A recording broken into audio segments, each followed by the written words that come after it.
লোকে ফেসবুক ইনস্টাগ্রামে ডুম স্ক্রোলিং করে, আমার ডুম স্ক্রোলিং হয় সুইগি আর জোম্যাটোতে।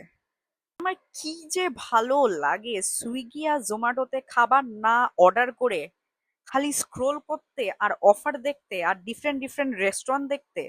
আমি জানি না ভাই, বাট বিশাল মজা লাগে। ব্যাপারটা কিন্তু এমনও না যে আমি অর্ডার করব বলে দেখছি, হঠাৎই মানে আমি অর্ডার করব না, আমি খাবো না, আমি কোথাও যাবও না, কিন্তু আমি খালি দেখবো।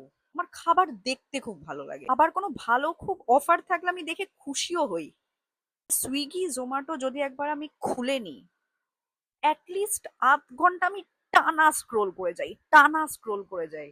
আশেপাশে কি হচ্ছে, কোনো কাজ বাকি আছে, আমার কিছু মাথায়ই থাকে না, আমি খালি খাবারের ছবি দেখছি। মানে লোকে সোশ্যাল মিডিয়া অ্যাডিকশন হয়, ঠিক আছে, I am addicted to food apps. আর মোবাইলে যদি গিয়ে কেউ স্ক্রিন টাইম হিস্ট্রি চেক করে, আর কিছু খোলা থাকুক না থাকুক, জোম্যাটো আর সুইগি রোজ খোলা হয়েছে কিন্তু কোনো অর্ডার করা হয়নি।